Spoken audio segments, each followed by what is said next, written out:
Zoom कर देना।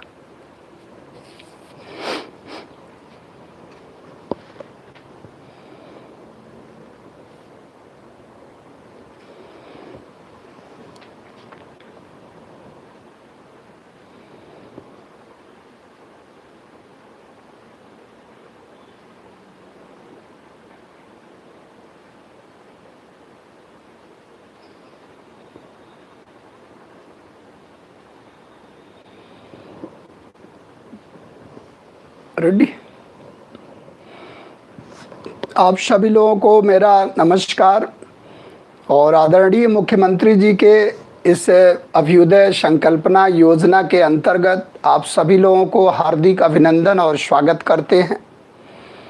और जो भी आपकी क्वेरी रहा करे, जो भी आपका जो है रहा करे दिक्कतें, उसको आप कमेंट के माध्यम से बताया करो। और चैट हमने इसीलिए बंद करवा दिया कि आप लोग कंसंट्रेट नहीं कर पाते हो, और कंसंट्रेट करके आप पढ़ो, क्योंकि मेन ऑब्जेक्टिव हमारा क्या है कि पढ़ना और उसको समझना। क्योंकि टॉपिक जो है मेंस लेवल के भी टॉपिक हैं और सारी परीक्षाओं के लिए महत्वपूर्ण टॉपिक चल रहे हैं, इसलिए इसको हम लोग अवॉइड नहीं कर सकते हैं। और आप लोगों की बड़ी डिमांड थी कि नहीं राज्य को थोड़ा कवर किया जाए, और हमारा भी था कि राज्य को ले आएंगे हम। और आज हम लोग जो है स्टडी करते हैं आज राज्यों के बारे में, जिसमें कुछ बड़े राज्य हैं जिनके बारे में काफ़ी समय लगता है, क्योंकि मेडिवल से भी टच है और मॉडर्न से भी टच है। जिसमें आज कुछ राज्यों के बारे में हम लोग स्टडी करेंगे, जिसमें एक अपना बंगाल है, और एक मराठा राज्य है, और एक सिख राज्य। जिसमें पहले हम लोग देखना चाह रहे हैं कि बंगाल राज्य।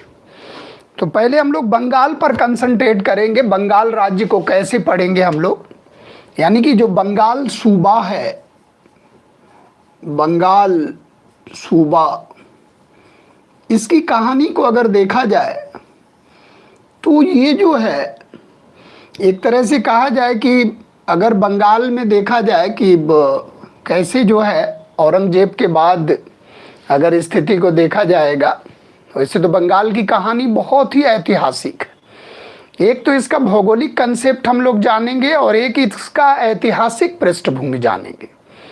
यानी कि बंगाल में जो आप देखोगे कि जो बंगाल के नवाब जो रहे, उनको अगर हम लोग देखें तो इसका इतिहास हम लोग 1700 से लेकर और 1775 तक पढ़ने का प्रयास करेंगे। 75 में नवाबी खत्म हो जाएगी, यानी कि ये हम लोगों का टारगेट है। लेकिन अगर ऐसे देखा जाए बंगाल का जो ऐतिहासिक पक्ष है, एक तो भौगोलिक पक्ष को देखेंगे हम लोग, और एक इसका ऐतिहासिक पक्ष देखेंगे।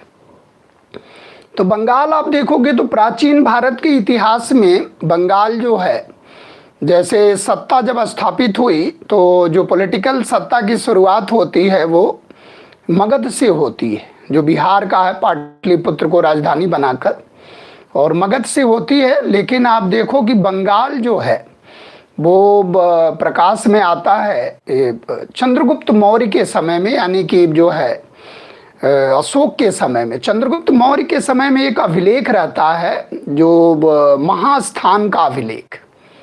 जो महास्थान का अभिलेख है उसमें अन्नागार का उल्लेख मिलता है, यानी कि जो है अन्ना जो ग्रेनरीज है, यानी कि अकाल का वर्णन मिलता है, और वो चंद्रगुप्त मौर्य के समकालीन है। एक स्वगौरा का है, एक महास्थान का है।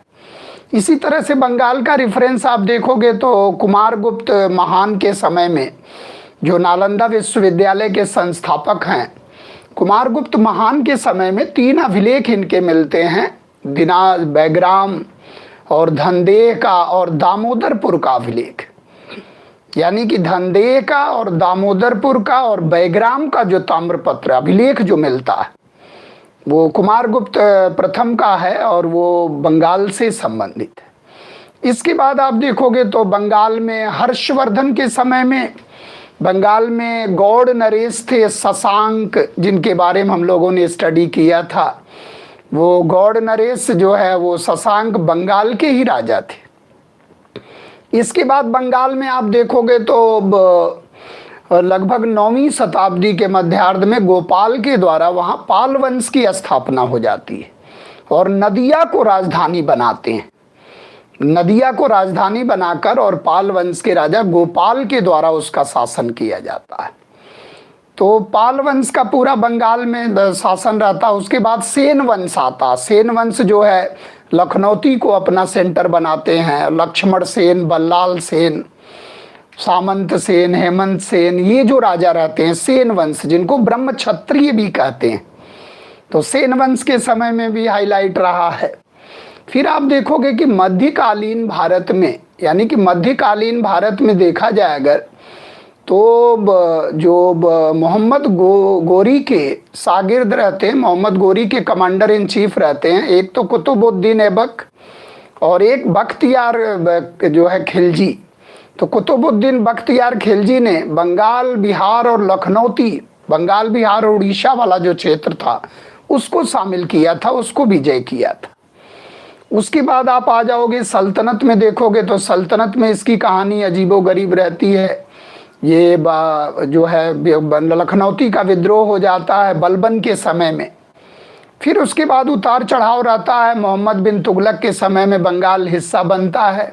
और फिर लास्ट में आप देखो कि 14वीं शताब्दी के पूर्वार्ध में ही, यानी कि लगभग 1345 के आसपास, यहाँ इलियास वंश की स्थापना हो जाती है और इलियास शाह के द्वारा बंगाल जो है उस पर अधिकार कर लिया जाता है और ये स्वतंत्र हो जाता है।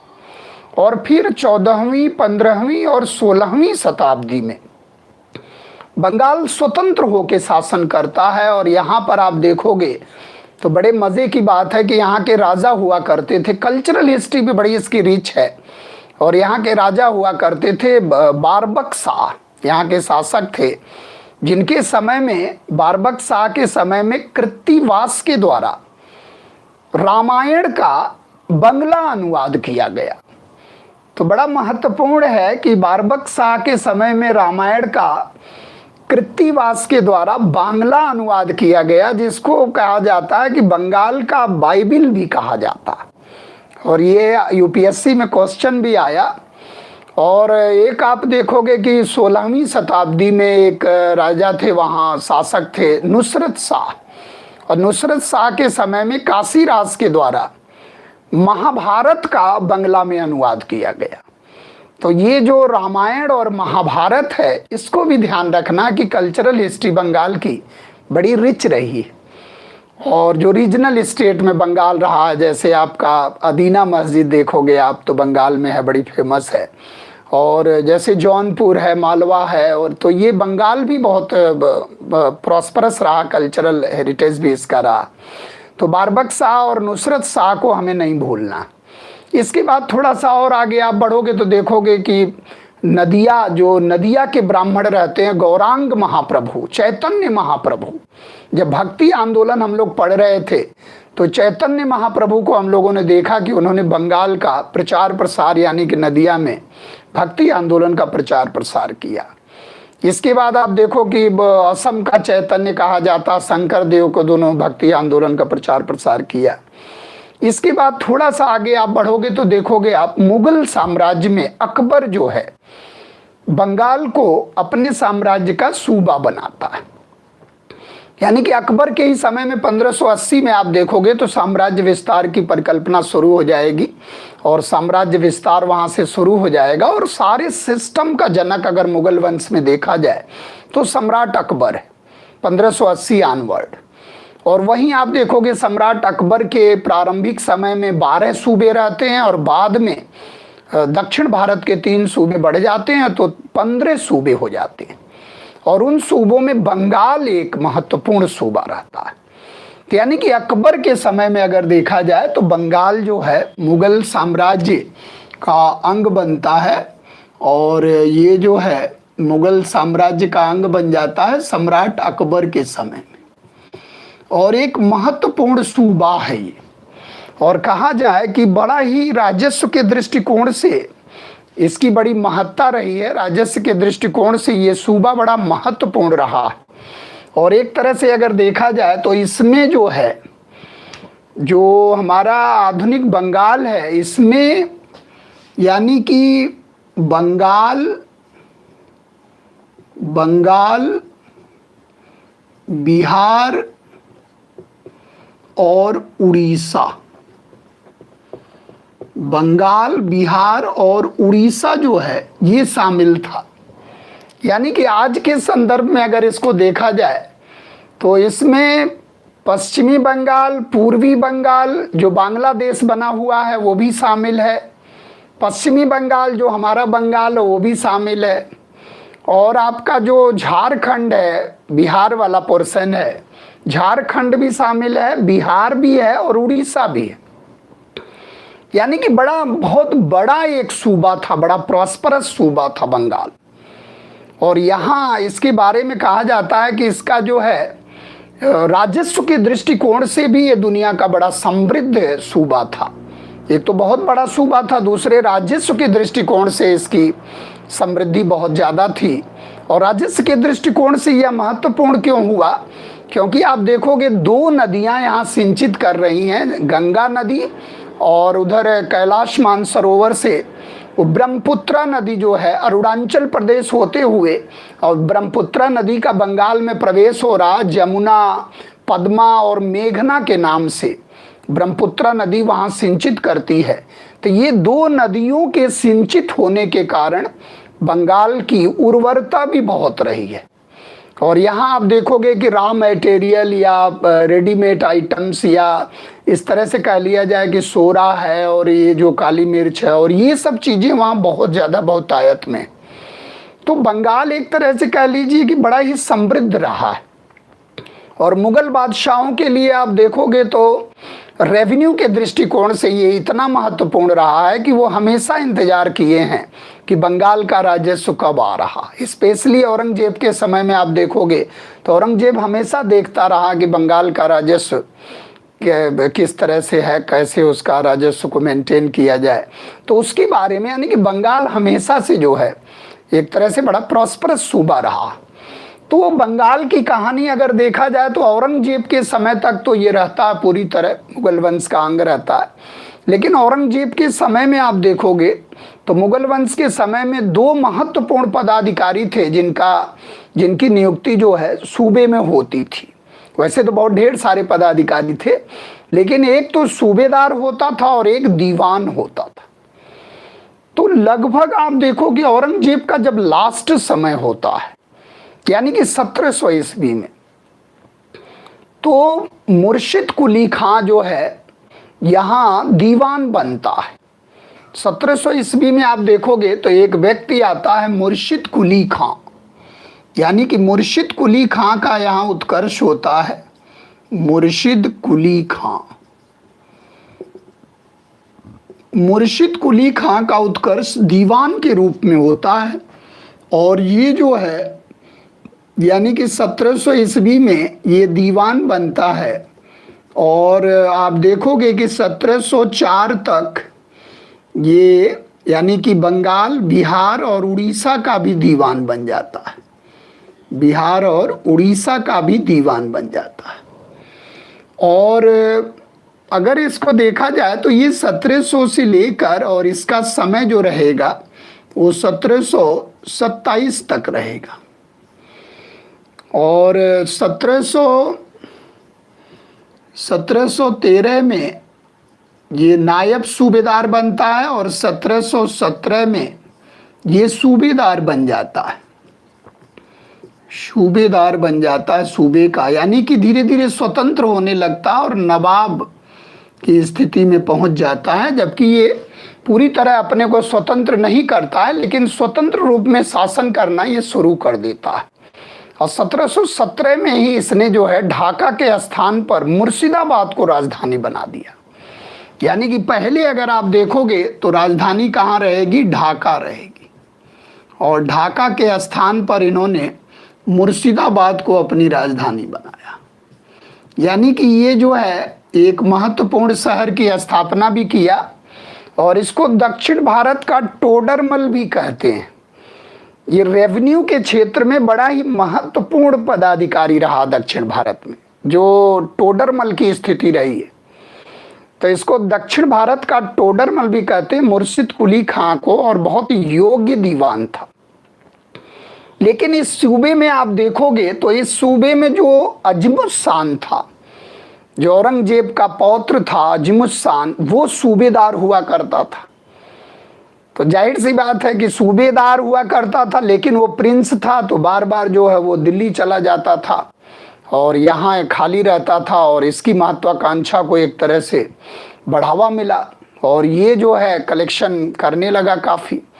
तो ये धीरे धीरे महत्वाकांक्षी हो जाता है। और फिर जब वो ज़्यादा, जब आप देखते हो कि मुअज़्ज़म के बाद जहांदार शाह और फ़र्रुखसियर के समय में, यानी कि एक तरह से इनकी जो है पतन शुरू हो जाता मुग़लों का, तो ये धीरे धीरे अपने को अलगाव करने लगता है। और 1713 ईस्वी में, आपको याद होगा कि 1713 ईस्वी में हमने बताया भी था कि कंपनी के समस्त गतिविधियों को ये प्रतिबंधित कर देता है, यानी कि ईस्ट इंडिया कंपनी के समस्त गतिविधियों पर रोक लगा देता है ये नायब सूबेदार के रूप में। और फिर जो है जॉन सरमन के नेतृत्व में, आप देखो 1715 ईस्वी में एक डेलीगेशन जाता है फ़र्रुखसियर के पास, और उस डेलीगेशन में हैमिल्टन के द्वारा इसका इलाज कर दिया जाता है। तो 1717 का फरमान मिल जाता है, यानी कि 1717 का फरमान कहीं ना कहीं इसी के कारण मिला, और इसी के प्रतिक्रिया स्वरूप जो है 1717 का फरमान मिल जाता है। फरमान जिसको जो है कंपनी का क्या कहते हैं, मैग्ना कार्टा कहते हैं, कंपनी का मैग्ना कार्टा कहते हैं। कल भी किसी बच्चे ने कहा था कि सर बेस तो तैयार नहीं रहता, आप बहुत हाई फाई पढ़ाते हो। हम बेस से ही लेके चलते हैं, फिर हाई फाई पे जाते हैं। बेस को जब तक आप मजबूत नहीं करोगे, और कोई भी टीचर जब तक बेस नहीं पढ़ाएगा तब तक हाई फाई जा ही नहीं सकता। हम तो बंगाल की कहानियां सुना रहे हैं, तो कहीं नहीं मिलेगा, इसके लिए कोई किताब थोड़े नहीं। बेसिक अगर क्लास 6 से लेके आप एनसीईआरटी पढ़ो तो बेसिक अपने आप तैयार हो जाएगा। तो ये बेस ही लेके चल रहे हैं कि कैसे कैसे बंगाल अलग होने लगा और कैसे कैसे इसमें सेपरेशन आ गया, और who became the first nawab of Bengal. Bengal का अगर पहला स्वतंत्र नवाब आ जाए तो आप मुर्शिद कुली खां को लगाओगे, और मुर्शिदाबाद को राजधानी बना रहा। और बहुत सिंपल क्वेश्चन आता है कि 18वीं शताब्दी के पूर्वार्ध में, यानी कि राजधानी कहाँ रही, तो अगर 18वीं शताब्दी के प्रथम दशक में देखोगे तो आप ढाका राजधानी, लेकिन फिर 1717 से लेकर और 61 तक राजधानी कहाँ है, मुर्शिदाबाद, और फिर मीर कासिम मुंगेर ले जाएगा। तो इन चीज़ों को थोड़ा सा आप ध्यान रखोगे तो पूरी चीज़ें क्लियर हो जाएंगी। अब यहाँ दस्तक जो आप देख रहे हो, जिसको मैग्ना कार्टा कहा जा रहा है, उसकी कहानी हमने बताया था कि कंपनी का जब पदार्पण, और 1600 ईस्वी में कंपनी एक तरह से कह लीजिए कि 15 वर्षों के लिए इसको व्यापार की इजाज़त मिल जा रही है, और 1651 में कंपनी को हुगली में दस्तक मिल जा रहा, जो दस्तक जो है विवाद का एक कारण बन रहा है। और 1698 में जॉब चार्नक के द्वारा कलकत्ता शहर की स्थापना कर दी गई, और यहीं पर 1699 में फोर्ट विलियम आया, फोर्ट विलियम किले का निर्माण हुआ। और आप देखोगे कि 1700 ईस्वी में बंगाल प्रेसिडेंसी का जन्म हो गया, बंगाल प्रेसिडेंसी। तो ये सब चीज़ें तो याद ही रखना पड़ेगा। बंगाल प्रेसिडेंसी का जन्म हो गया, जिसका जो है प्रेसिडेंट किसको बनाया गया, यानी कि जो है विलियम हेजेस को बनाया गया। विलियम हेजेस को इसका पहला प्रेसिडेंट बनाया गया, और चार्ल्स आयर को फोर्ट विलियम का पहला अध्यक्ष बनाया गया, चार्ल्स आयर। तो ये कहानी कुछ इस तरह के, कलकत्ता जो है 3 बस्तियों को शामिल करते हुए कलकत्ता की स्थापना कर दी गई जॉब चार्नक के द्वारा। और आप देखो कि हुगली में ये घटना याद रखना है कि 1651 में हुगली में कंपनी को 3000 रुपये वार्षिक अदायगी पर बंगाल, बिहार और उड़ीसा में निःशुल्क व्यापार करने का, एक फ्री ट्रेड करने का, इंटरनल फ्री ट्रेड करने का एक पासपोर्ट मिल जाता, लाइसेंस मिल जाता, जिसको दस्तक कहा गया। और इसी दस्तक का जो अल्टीमेट रेन्यूअल हो रहा है जो 1717 का फरमान है फर्रुखशियर के द्वारा जो दिया गया। तो ये घटनाओं को भी ध्यान रखना कि बंगाल से रिलेटेड कौन घटनाएं हो रही। और कहा जाता है कि ये बड़ा ही योग्य था और ये बड़ा ही योग्य एक तरह से कह लीजिए दीवान था, और टोडरमल से इसकी तुलना की जाती है। और इसने छोटी छोटी ज़मीनों को खालसा में बदला, यानी कि राजकीय ज़मीनों में इसने बदला और एक नया बंदोबस्त लागू किया, न्यू रेवेन्यू सेटलमेंट लागू किया। और इसने इजारादारी प्रथा को बढ़ावा दिया, इजारादारी प्रथा को इसने बढ़ावा दिया। और ये land new land revenue settlement को इन्होंने ईजाद किया। तो मुर्शिद कुली खां के समय में कहा जाता है कि 3 विद्रोह हुए जमींदारों के, और लास्ट में इन्होंने विद्रोह का दमन करते हुए समस्त जमींदारी अपने जो है कृपा पात्र राम जीवन को सौंप दिया। यानी कि इन्होंने अपना समस्त जो है जमींदारी व्यवस्था राम जीवन को सौंप दिया। तो ये चीज़ दिमाग में रखना कि इन्हीं के समय में जो है 3 विद्रोह होते हैं जमींदारों को, जिसका ये दमन करते हुए और ये राम जीवन को सौंप दिया। इसके बाद आप देखते हो कि बंगाल में इनके बाद जो है एक आता है शुजाउद्दीन। शुजाउद्दीन का शासन आता है, और शुजाउद्दीन को कहा जाए कि शुजाउद्दीन जो है ये 1727 से लेकर और 1739 तक रहते हैं। और इनके कहा जाता है कि ये न्यायिक व्यवस्था के लिए बड़े फेमस रहे हैं, न्यायिक जो है व्यवस्था के लिए फेमस रहे हैं। और इन्हीं के समय में 1733 में बिहार और उड़ीसा भी इसमें शामिल हो जाता है, यानी कि बिहार उड़ीसा भी इसमें शामिल हो जाता है। और पर्टिकुलर आप देखोगे तो बंगाल बिहार उड़ीसा के ये जो है नवाब बन जाते हैं। तो कभी भी क्वेश्चन आए कि पहला नवाब जो बंगाल बिहार उड़ीसा तीनों का नवाब कहलाया, बिहार उड़ीसा का भी नवाब कहलाया, वो कौन था? तो शुजाउद्दीन। और इसके बाद आप देखोगे शुजाउद्दीन के बाद एक आएंगे सरफराज खां। सरफराज खां आएंगे, और सरफराज खां ज़्यादा समय तक नहीं रहेंगे और 1739 में आएंगे और 1740 में चले जाएंगे। और इन्हीं के समय में बिहार में एक नायब सूबेदार रहता है अली वर्दी खां। नायब सूबेदार के रूप में अली वर्दी खां का उत्कर्ष हो रहा था बिहार में। और अली वर्दी खां ने इन्हें घेरिया के युद्ध में पराजित करके और सत्ता अपने हाथ में ले लेता है। तो गिरिया या घेरिया की लड़ाई होती है, घेरिया का युद्ध हो जाता है, घेरिया का युद्ध होता है और 1740 में होता है।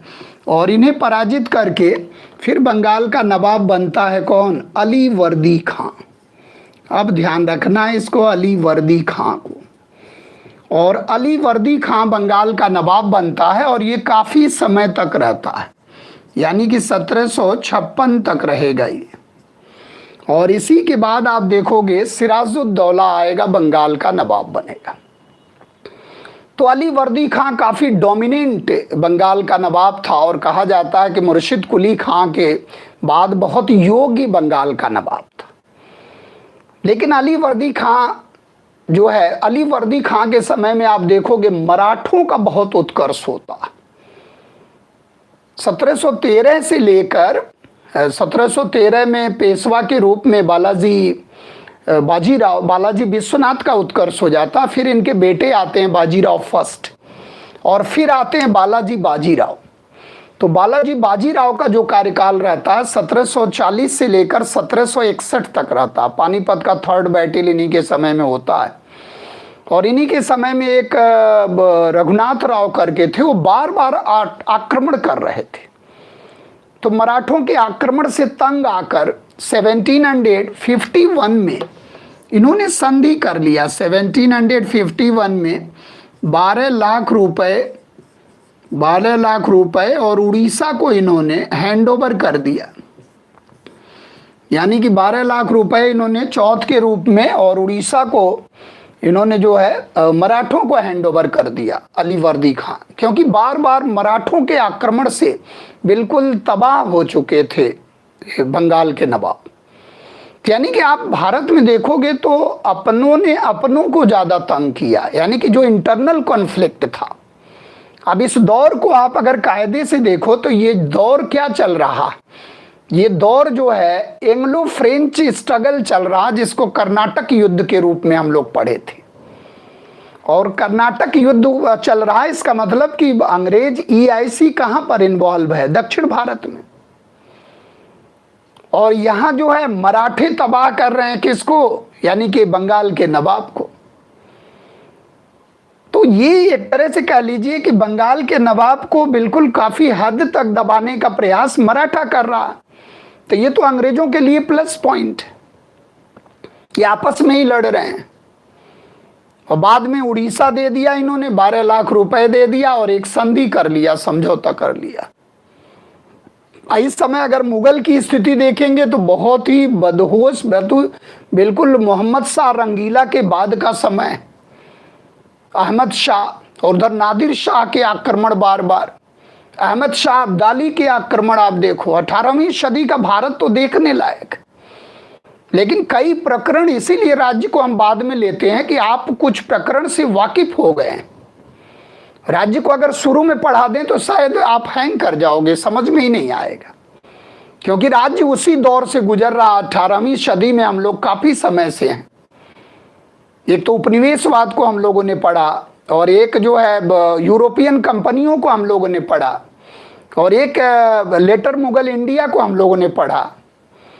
तब हम लोग राज्य पर आ रहे हैं और राज्य को देखना जा रहे हैं कि किस परिस्थिति में प्लासी और बक्सर की लड़ाई हो रही।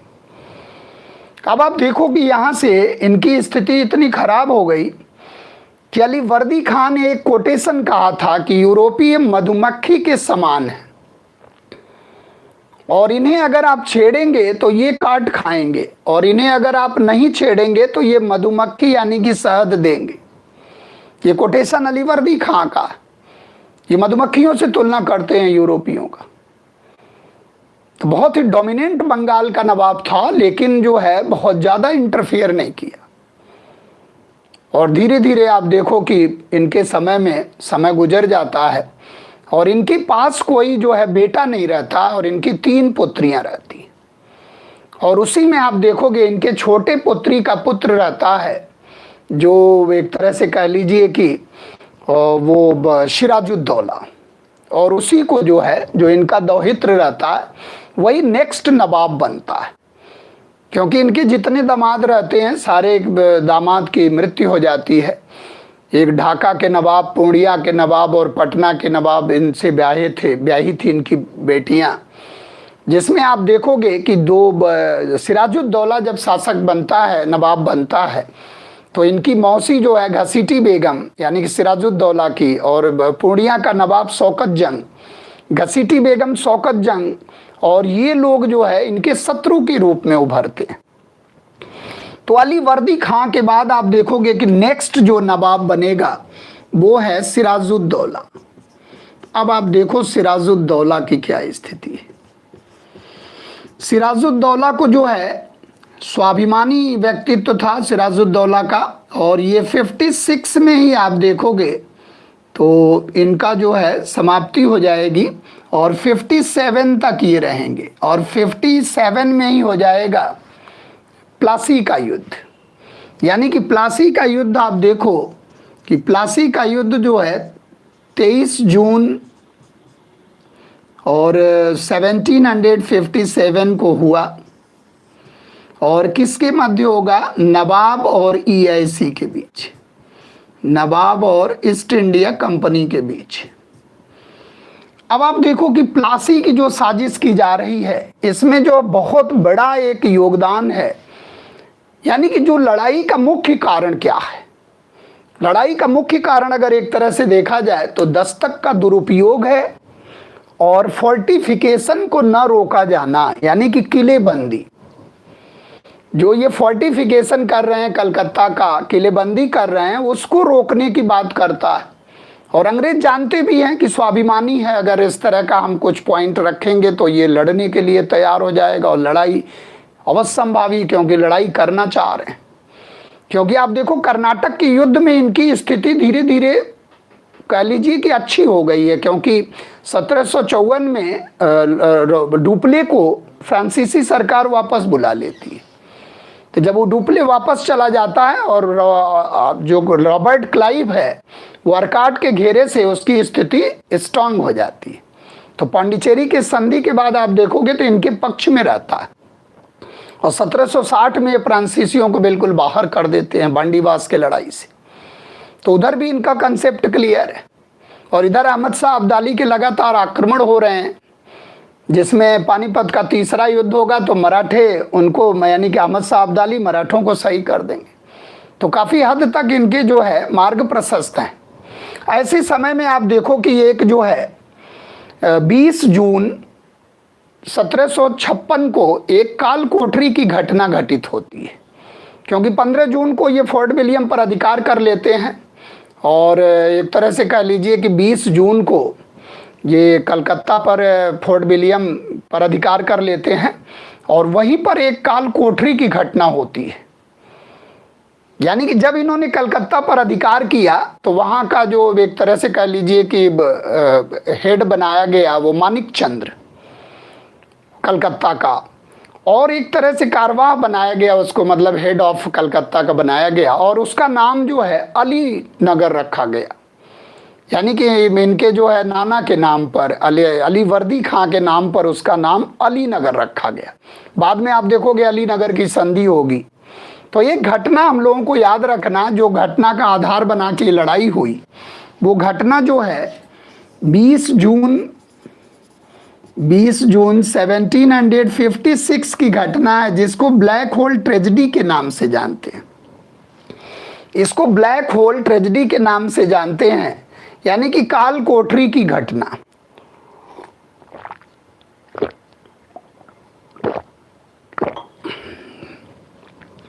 और काल कोठरी की घटना क्या है कि एक जो है एक तरह से कह लीजिए कि एक छोटा कमरा है 14x10 14x18 का एक छोटा कमरा, जिसमें 148 अंग्रेज, यानी कि 146 अंग्रेज जो है उसमें बंद कर दिए जाते हैं, चूँकि वेंटिलेशन था नहीं।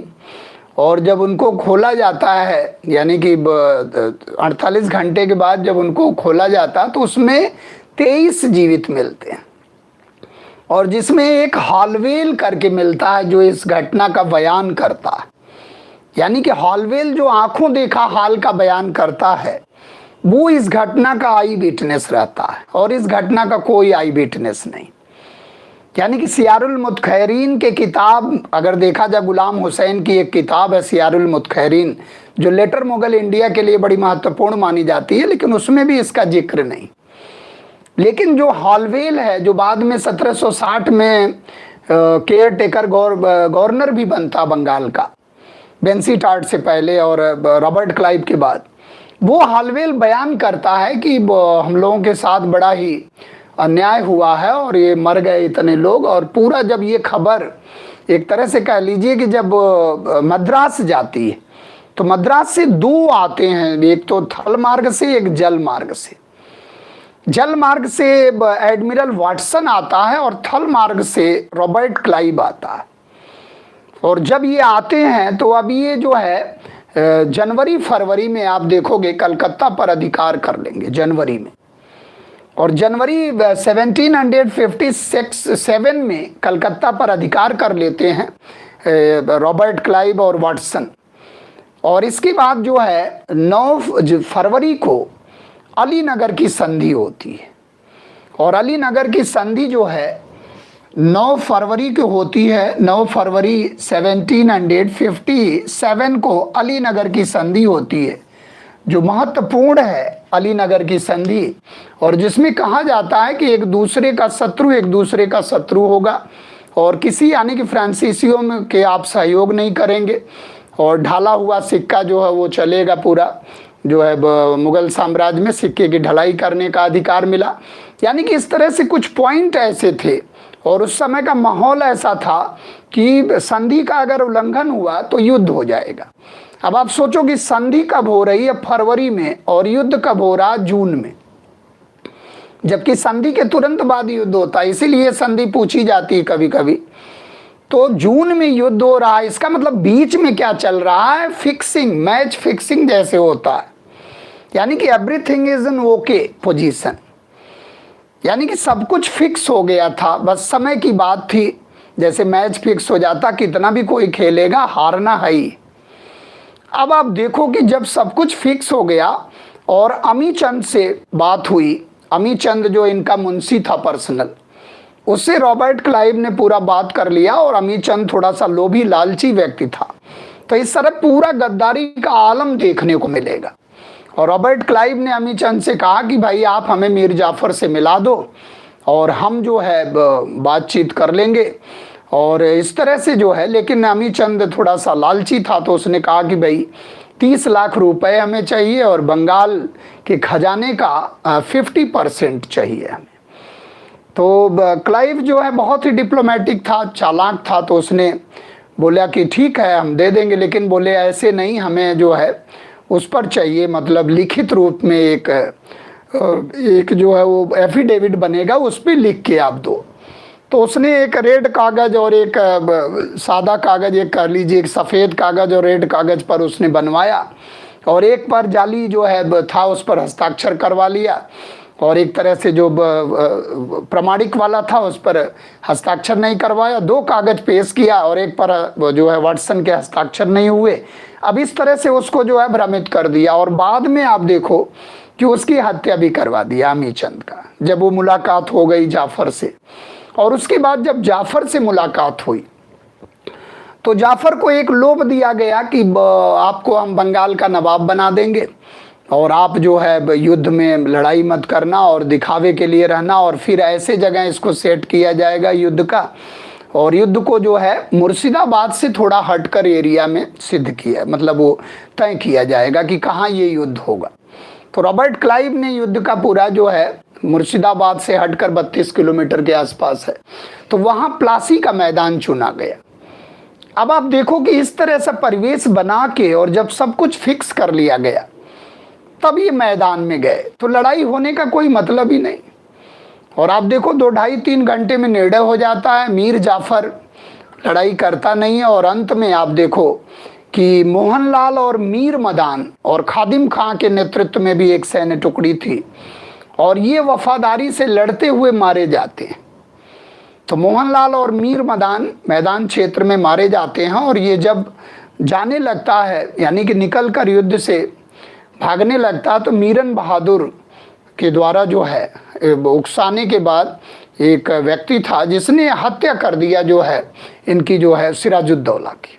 अब आप सोचो कि अंग्रेजों की तरफ से अगर आप देखो इस युद्ध में, तो हम समझ रहे हैं कि 32,000 यानी कि 3200 3,200 सैनिक थे, उसमें भी 2100 भारतीय सैनिक थे, यानी कि 3200 सैनिकों ने 40 से 50,000 सेना पर भारी पड़े।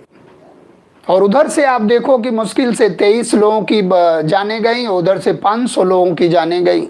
तो ये तो एक तरह से कह लीजिए कि धोखाधड़ी छल प्रपंच के आधार पर, और इस युद्ध को उन्होंने जीत लिया।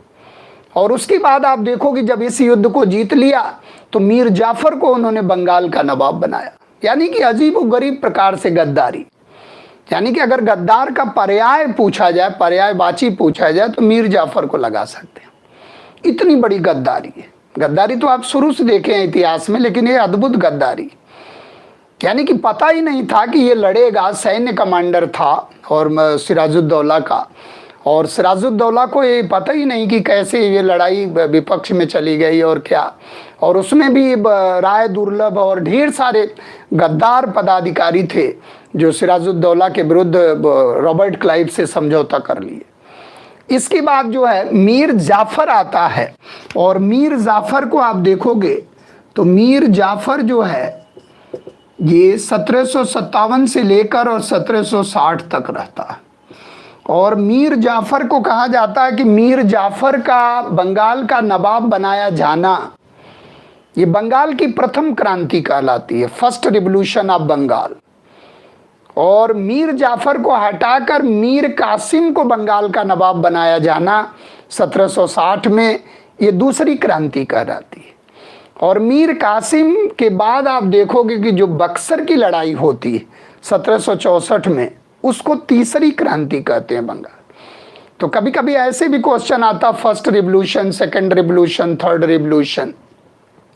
इसके बाद अब आप देखो कि इन्होंने 24 परगना की जमींदारी दे दिया और खूब ढेर सारा रिश्वत दिया इन्होंने वादे के अनुसार। लेकिन बाद में इन्हें लगने लगा कि हमने जो है बहुत बड़ा गलती किया है और हमने धोखा दिया है, क्योंकि इनकी बात जो है पूरी होती नहीं थी। ये जो चाहते थे वो होता नहीं था, और कंपनी ऐसी जो चाह रही है, यानी कि जो रॉबर्ट क्लाइव चाह रहा वो नीड पूरा होना चाहिए। लेकिन बाद में देखा गया कि ये इतना योग्य सिद्ध हुआ, इनको जो है जयकाल कहते हैं, jackal of Robert Clive, Mir Jafar को। और फिर जब देखा गया कि ये वादा के अनुसार जो है धन नहीं दे पा रहे हैं, तो 1760 में इनको हटा दिया गया। लेकिन अब विकल्प क्या था कि रखा किसको जाए, या तो मीर कासिम हो या तो मीर जाफर हो। और ये चचा जो है भतीजे भी थे और ससुर दामाद भी थे। आप सोचो, मीर कासिम जो है मीर जाफर का दामाद था और मीर जाफर मीर कासिम का जो है ससुर था, चचा भतीजे भी थे। अब आप सोचो कि मीर जाफर को हटाकर मीर कासिम को बनाया गया और मीर कासिम योग्य निकला। अब मीर कासिम जो है अपनी योग्यता दिखाने लगा। हालांकि आप देखो कि शुरू में मिदनापुर, चटगांव और उसकी जमींदारी भी दिया, यानी कि मिदनापुर, चटगांव और वर्धमान की जमींदारी इन्होंने दे दिया वादे के अनुसार, और इन्होंने भी रिश्वत खूब दिया। लेकिन इन्होंने क्या किया कि मीर जाफर के बाद आप देखोगे तो मीर कासिम आ जाएंगे, और मीर कासिम को आप देखोगे कि मीर कासिम जो है 1763 तक रहते हैं। हालांकि मीर कासिम मानते नहीं है, मीर कासिम कहते हैं कि भाई हम 1764 तक हैं, कहीं कहीं किताबों में दिया भी है, लेकिन 1763 में हटा देंगे अंग्रेज। इनके कारनामे को देखकर और इनको हटा देंगे, इनकी योग्यता इनके पतन का कारण बनी और उसकी अयोग्यता उसके पतन का कारण बनी। क्योंकि अंग्रेजों को क्या है, ना ज़्यादा योग्य चाहिए ना ज़्यादा अयोग्य चाहिए। तो अब आप देखो कि क्या हुआ कि मीर कासिम का आना, और जब मीर कासिम आ रहा 1760 में, तो मीर कासिम क्या करेगा, पहले काम करेगा 1761 में मुंगेर को राजधानी बना देगा।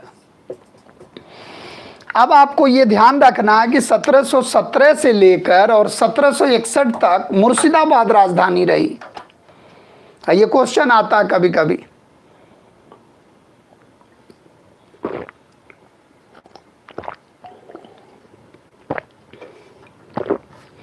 ये क्वेश्चन आता है कभी कभी कि 18वीं शती के पूर्वार्ध में बंगाल की राजधानी कहाँ थी, तो आप मुर्शिदाबाद लगाओगे। तो ये दिमाग में आपको रखना है। और पहले दशक में कहाँ थी, ढाका थी, यानी कि शुरुआती दौर में। तो ढाका से चेंज किया किसने, मुर्शिदाबाद, मुर्शिद कुली खां। और फिर जो है मीर कासिम ने क्या किया, क्योंकि मुर्शिदाबाद में माहौल सही नहीं था मीर कासिम के लिए, तो इसने मुंगेर को चुना।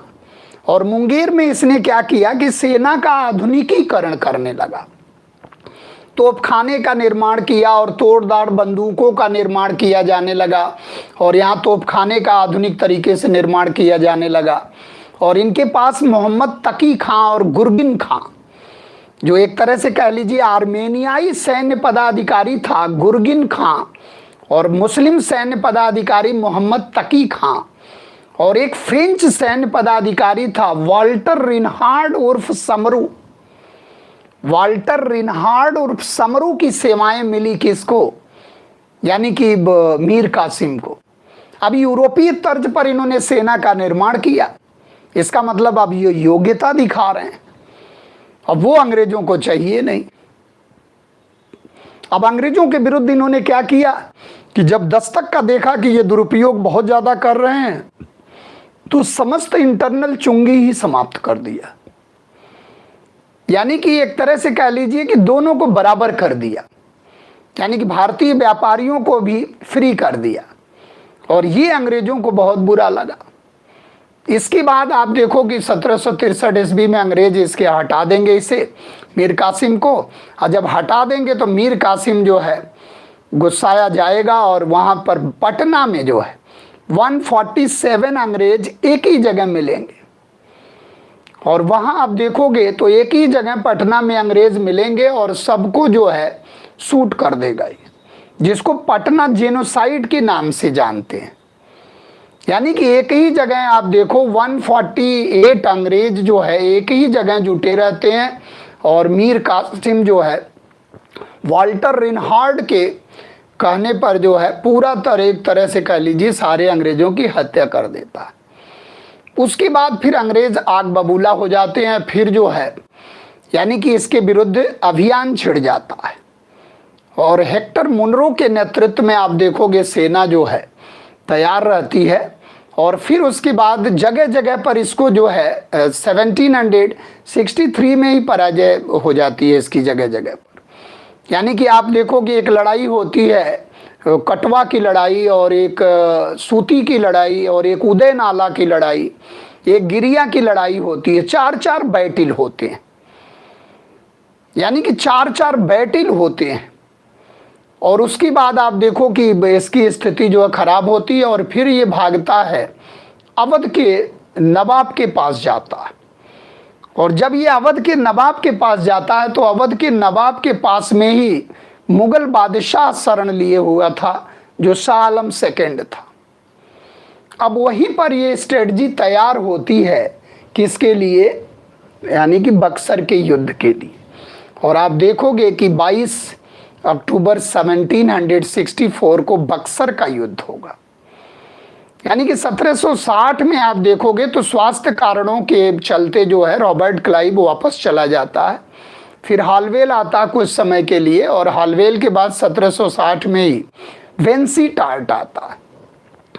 तो वेंसी टार्ट के ही समय में जो बक्सर की लड़ाई होती है और बक्सर की लड़ाई में आप देखोगे कि एक तरफ 50,000 की सेना और एक तरफ हेक्टर मुनरो के नेतृत्व में 9,000 की सेना। और ये भी लड़ाई एक तरह से कह लीजिए कि अंग्रेजों ने इस लड़ाई को जीत लिया और अखिल भारतीय सेना की पराजय हुई। क्योंकि अब देखो आप विपक्ष में कौन है, यानी कि यहाँ आप एक परिदृश्य आप देखोगे तो यहाँ मीर कासिम को जब हटाया तो मीर जाफर को बंगाल का नवाब बना दिया 1765। यानी कि अब आप देखोगे कि 1763 से लेकर 1765 तक मीर जाफर बंगाल का नवाब। यानी कि जब बक्सर की लड़ाई हुई तो बंगाल का नवाब कौन था, घोषित नवाब कौन था, मीर जाफर। और पदमुक्त नवाब कौन था, मीर कासिम। अब ये मीर कासिम बंगाल का पदमुक्त नवाब और यत्र तत्र भटकने वाला मुगल बादशाह शाह आलम द्वितीय और अवध का नवाब शुजाउद्दौला। यानी कि ये जो त्रिआयामी ग्रुप बना, ये एक तरफ एक संघ बनाया, अखिल भारतीय संघ। इस तरह से आप देखो कि एक बड़ी ही कह लीजिए कि सैन्य कुशलता के साथ स्ट्रेटजी। लेकिन आप देखो कि शाह आलम सेकंड के पास क्या सेना रहेगी और मीर कासिम के पास क्या सेना है। तो सारी की सारी यानी कि लड़ाई कौन लड़ रहा है, यानी कि अवध का नवाब शुजाउद्दौला। इसीलिए अंग्रेज आप देखोगे यहां से अवध के प्रति अंग्रेजों का तेवर बिल्कुल बदल जाता है। इस प्रकार से आप देखो बक्सर की लड़ाई हो गई और बक्सर के लड़ाई में बुरी तरह पराजित हो गई अखिल भारतीय सेना। और इस प्रकार से ये एक तरह से कह लीजिए कि सर्वाधिक निर्णायक युद्ध सिद्ध हुआ, क्योंकि हमने बताया था कि इस युद्ध ने यह सिद्ध कर दिया कि अब भारत पर कौन शासन नहीं करेगा।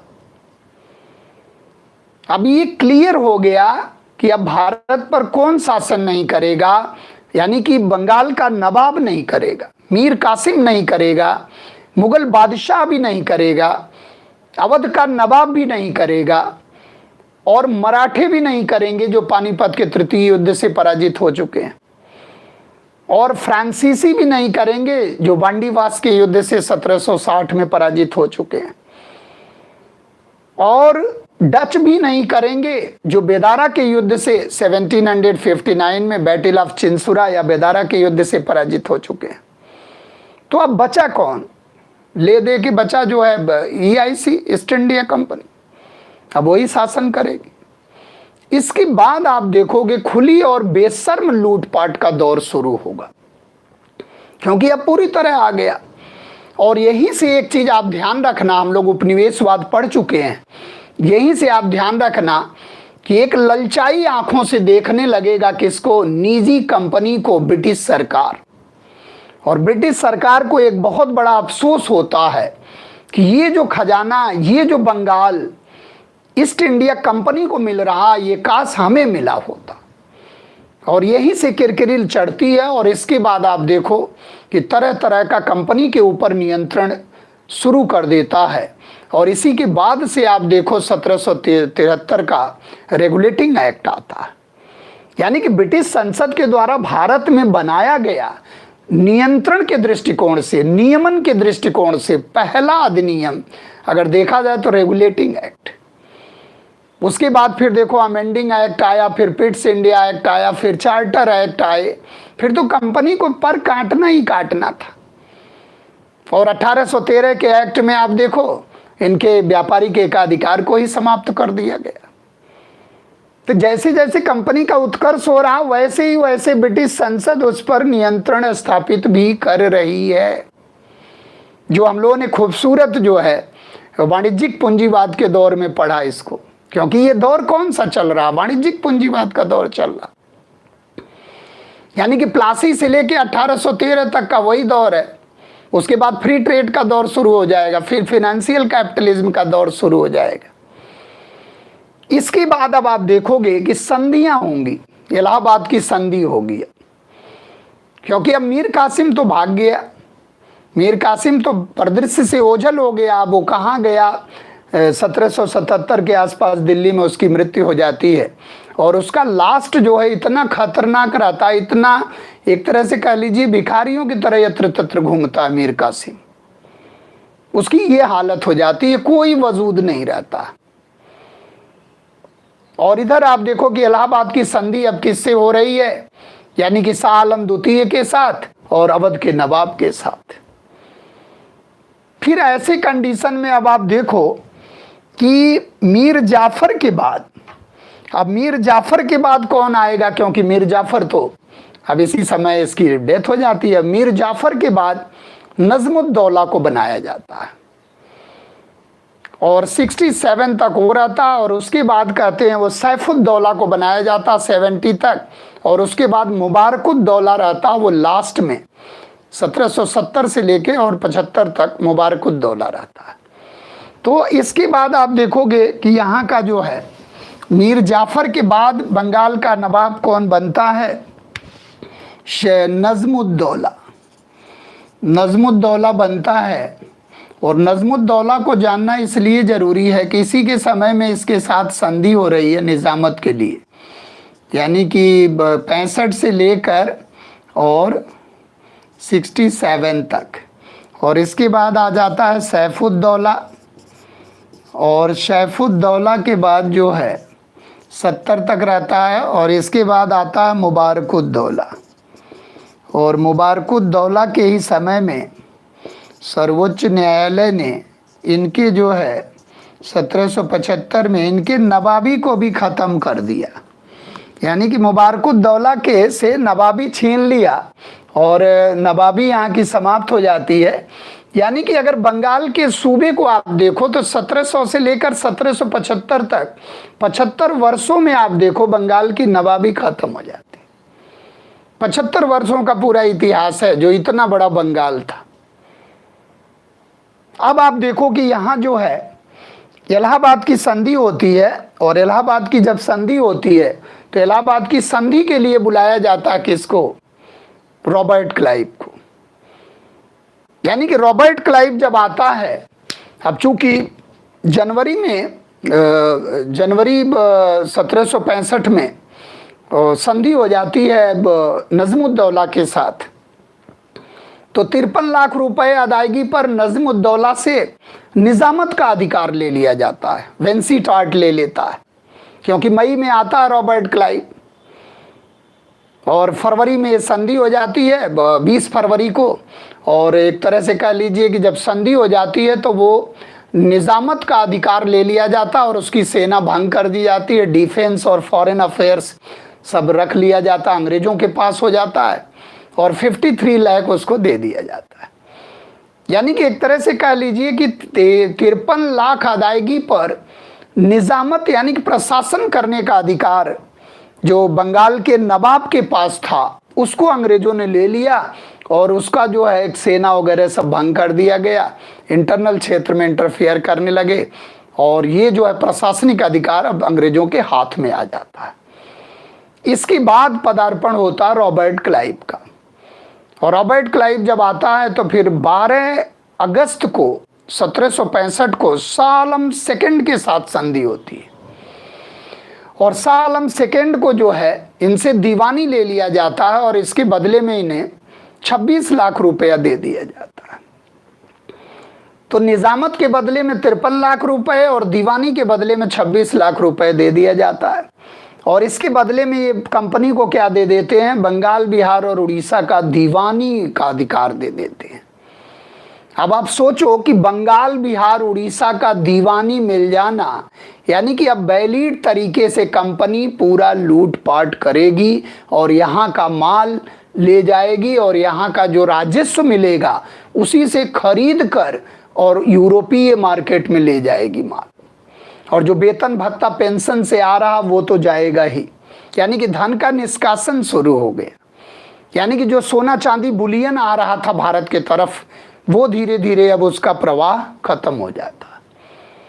तो ये चीज दिमाग में रखना है कि जो इलाहाबाद की संधि पढ़ रहे हैं हम लोग, यानी कि दीवानी का अधिकार मिल गया इलाहाबाद की पहली संधि से जो 12 अगस्त को हुई, और कड़ा और इलाहाबाद का क्षेत्र जो है इन्होंने अवध से लेकर मुगल बादशाह को दे दिया। अब इसके बाद 16 अगस्त को इन्होंने संधि किया और 16 अगस्त को जो संधि किया वो अवध के नवाब के साथ, क्योंकि अवध का नवाब खूब लड़ाई किया था तो अवध के नवाब को जो है हर्जाना देना पड़ा, यानी कि जुर्माना लगा दिया और उसको हर्जाने की राशि जो है 50 लाख पेनाल्टी लगाया। और एक तरह से देखोगे ब्रिटिश रेजिडेंट भी रखने लगा वहां अवध में, एक तरह से जो सहायक संधि की तरह शर्तें होती हैं उस तरह की बात होने लगी। यानी कि अवध में अब ये ब्रिटिश रेजिडेंट भी रखेगा और उसका भी रख रखाव करेगा जो है अवध का नवाब। यानी कि अब इसकी सत्ता जो है धीरे धीरे समाप्त हो रही है। अब ये बफर स्टेट के रूप में यूज किया जाएगा और रिंग फेंस की नीति अंग्रेज करेंगे, जिसमें वो कहते हैं ना कि हमारे एक शत्रु को हमने अनेक जो है एक शत्रु को अनेक मित्रों से घेरे की नीति, अपने शत्रु को पंगु बना दिया और मित्रों को भी उभरने नहीं दिया। तो निजाम और मराठा के सेंस में बता रहा है ऐसा। तो ये चीज दिमाग में रखना है कि इलाहाबाद की 2 संधियां हुई, एक संधि पहली हुई शाह आलम सेकंड के साथ और दूसरी संधि जो हुई वो अवध के नवाब शुजाउद्दौला के साथ। अब इसके बाद आप देखो कि नजमुद्दौला के बाद सैफुद्दौला आते हैं, मुबारकुद्दौला के समय में ये पूरा इतिहास समाप्त हो जाता है।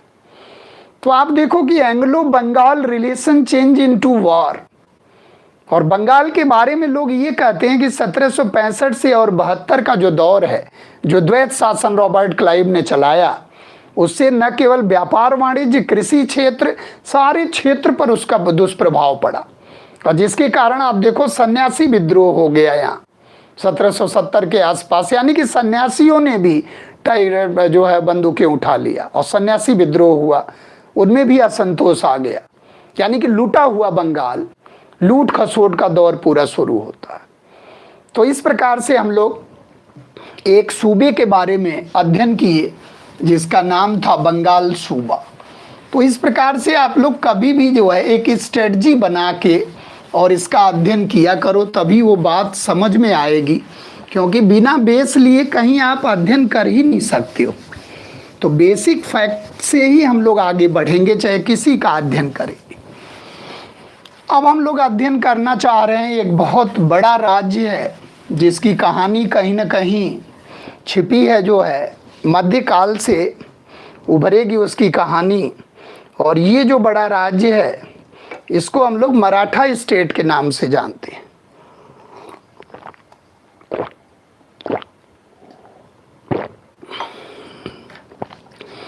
अब हम लोग कहानी पढ़ते हैं मराठा स्टेट की, मराठा राज्य। मराठा राज्य, मराठा राज्य जो है, इसकी कहानी जो है, यानी कि मराठा राज्य का उत्कर्ष कैसे होता है, यानी कि मराठा राज्य को अगर हम लोग लिंक करें कि मराठा राज्य का एक तरह से अस्तित्व कैसे आता है, तो इसके उदय के बहुत ढेर सारे कारण हैं। एक तो आप देखोगे इनके संगठित होने का एक बहुत बड़ा कारण है भौगोलिक सामरिक कारण, यानी कि भौगोलिक कारण है, सामरिक कारण है, सामरिक कारण है, और कह लीजिए कि जो है एक जो है भक्ति आंदोलन का प्रभाव है, भक्ति आंदोलन का प्रभाव है, और भक्ति आंदोलन का प्रभाव है। सामाजिक और आर्थिक कारण जो सतीश चंद्र महोदय ने दिया है, सामाजिक और आर्थिक कारण, ये बड़ा महत्वपूर्ण फैक्टर है कि इनके उत्कर्ष का socio economical factor Satish Chandra महोदय ने, यानी कि जो इनमें समन्वयकारी की भावना, जो एक दूसरे से ये एक दूसरे को लेकर चलते हैं। जैसे आप देखोगे कुंभी हैं, निम्बालकर हैं, और एक तरह से भोसले हैं, सब कुछ समन्वय करके, और एक फीलिंग की भावना, जो नेशनलिज्म की भावना, वो जो संगठित विचार आया, वो कहीं ना कहीं पंढरपुर के आंदोलन से आया। पंढरपुर की जो धार्मिक चेतना थी, वो भी कहीं ना कहीं शिवाजी के रगों में बह रही थी। समर्थ गुरु रामदास की जो चेतना थी, दास बोध से जो इंस्पायर हुए शिवाजी, वो कहीं ना कहीं उसमें चल रही थी। यानी कि शिवाजी का एक जो कुशल व्यक्तित्व है, वो खुद में मराठा राज्य के उत्कर्ष का एक बहुत बड़ा कारण बन रहा है। लेकिन ये जो पंढरपुर का आंदोलन है, पंढरपुर का आंदोलन, पंढरपुर का जो आंदोलन है, जिसमें आप देखोगे धरकरी बरकरी, जिसमें आपके एकनाथ, नामदेव, तुकाराम, रामदास, ज्ञानदेव, इन जो संतों की जो फीलिंग है, जो एक में जोड़ने की इनकी फीलिंग है, जो भक्तिवाद भक्ति भावना की जो फीलिंग है, ये फीलिंग बढ़ चढ़कर देखने को मिलती है। यानी कि आप एक तरह से अगर देखोगे तो मराठा साम्राज्य जो है वो 4 भागों में बटा होता है, 4 प्रांतों में बटा होता है, जिसमें उत्तरी प्रांत में आप देखोगे तो सूरत और पूना का इलाका है। दक्षिणी प्रांत में आप देखोगे तो जिंजी पड़ेगा। यानी कि अगर इसके लोकेशन को हम लोग देखें कि जो महाराष्ट्र है, मराठा जो उस समय का मराठा है, उसमें अगर उत्तरी प्रांत को देखा जाए, उत्तरी प्रांत में सूरत से लेकर और पूना का इलाका आता है। और अगर दक्षिणी प्रांत को देखा जाए तो दक्षिणी प्रांत में जो आपका आता है, जिसको हम लोग एक तरह से कहते हैं कर्नाटक वाला, जिंजी वाला इलाका, जो शिवाजी के लास्ट अभियान रहे।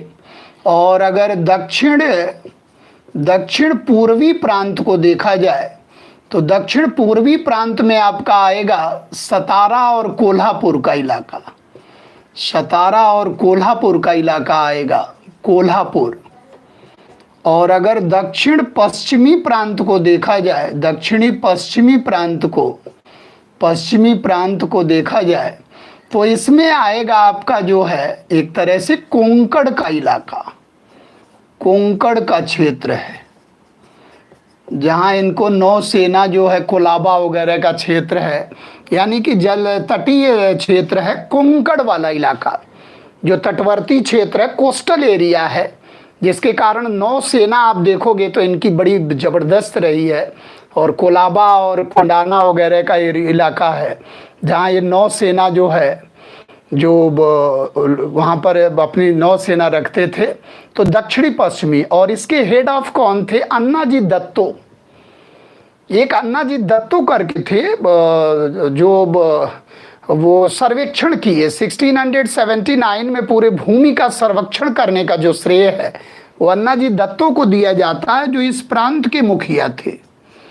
अन्नाजी दत्तो करके, और इस प्रांत में दत्तो जी पंथ करके हैं। तो इस तरह से आप देखोगे कि ये जो अगर भूभाग हम लोगों का अध्ययन अगर किया जाए इस तरह, बाद में आप देखोगे शिवाजी के समय में ये 4 प्रांत आपको मिलेंगे। यानी कि अगर उसका ज्योग्राफिकल एरिया देखा जाए कि ये इतने ताकतवर कैसे होते हैं, यानी कि कृषि के क्षेत्र में अगर देखा जाए तो उपजाऊपन तो उतना नहीं है, कंकरीला पथरीला है, क्योंकि एक तरफ से सह्याद्री का पूरा एरिया, कोंकण का एरिया है, और एक तरफ से पूरा जंगल है पूरे। यानी कि एक तटीय क्षेत्र है और एक पर्वतीय क्षेत्र है और एक मैदानी क्षेत्र है। 3 तरह से हम लोग क्लासिफाइड कर सकते हैं। यानी कि इधर गोवा, अगर गोवा से ऊपर देखा जाए, यानी कि अगर इस इलाके में आप देखो तो गोवा से ऊपर वाला जो इलाका जो आधुनिक महाराष्ट्र है, गोवा से ऊपर, और उधर पणजी जो दमन दीव के बीच का पूरा इलाका है। यानी कि अगर कोस्टल एरिया में देखा जाए तो पहला जो एरिया है वो एक तरह से तटीय क्षेत्र है। फिर उसके बाद आप देखोगे तो पठारी, यानी कि एक तरह से कह लीजिए पर्वतीय क्षेत्र है, और फिर जो है मैदानी क्षेत्र है। तो इधर तटवर्ती इलाके में तो वर्षा बहुत ज्यादा होती है। तो अगर ईश्वरी प्रसाद को देखा जाए, ईश्वरी प्रसाद ने इनके उत्कर्ष के कारण में शिवाजी के वीरता और व्यक्तित्व को ही उत्तरदायी माना है। लेकिन अगर जेएन सरकार को देखा जाए, जदुनाथ सरकार, तो वो कहते हैं कि औरंगजेब की धार्मिक नीतियां कहीं ना कहीं इनके संगठित होने में बहुत बड़ा काम की हैं। इनके संगठन में औरंगजेब को उत्तरदायी माना जाता है। लेकिन वहीं अगर आप देखोगे हिस्ट्री ऑफ मराठवाड़ा, ग्रांट डफ, हिस्ट्री ऑफ मराठवाड़ा के लेखक ग्रांट डफ ये बात कहते हैं कि नहीं, इनके समायोजन में कहीं ना कहीं जो सह्याद्री के जंगल हैं, जो भौगोलिक पृष्ठभूमि है, वो ज़्यादा संगठनात्मक रूप लेती है। और वहीं सतीश चंद्रा को आप देखोगे तो सतीश चंद्रा महोदय कहते हैं कि नहीं, सोशियो इकोनॉमिकल फैक्टर है which we are responsible for the Maratha confederacy. यानी कि इनमें वो समन्वय की भावना है, इनमें जाति पाति का भेदभाव नहीं, इनमें कुनमी है, और जो भी कुनबी है या कोई भी है उनको एक लेकर चलने की भावना है। जैसे आप देखोगे कि नौसेना में शिवाजी के दरिया सारंग, भाई नाइक, मिश्री, ऐसे ऐसे लोग जो है, दरिया सारंग उनके जो है हेड ऑफ नौसेना के, नवल फ्लीट के एडमिरल हैं। कहीं उन्होंने भेदभाव इस तरह का नहीं किया। हंसा जी को देखो आप, गुर्जर को देखो आप, गुर्जर जो उनके सेनापति थे। यानी कि एक तरह से भेदभाव को बिल्कुल रहित करके, और वो कहीं ना कहीं इस चेतना में जो पंढरपुर का आंदोलन है वो कहीं ना कहीं पूरी तरह भूमिका निभा रहा। और खुद का इनका जो ब्लड ग्रुप है वो भी सिसोदिया राजपूत खानदान का है। अगर आप देखो कि इनका जो हिस्ट्री है, जो इनकी हिस्ट्री को हम लोग लेते हैं, तो वो जो है 1303 ईस्वी में जब चित्तौड़ पर आक्रमण करता है, चित्तौड़ पर जब अलाउद्दीन खिलजी का आक्रमण होता है, तो वहाँ से एक जो है सज्जन सिंह करके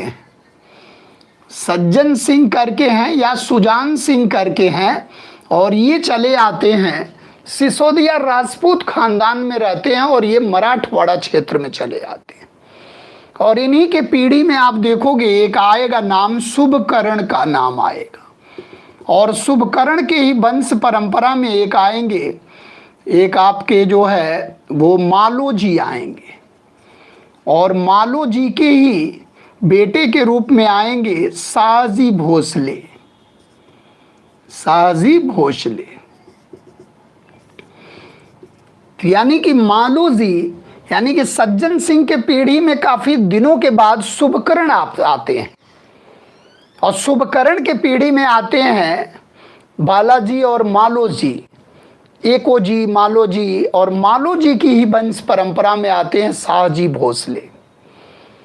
और शाहजी भोसले को जो है आप देखोगे कि जो मलिक अंबर रहता है,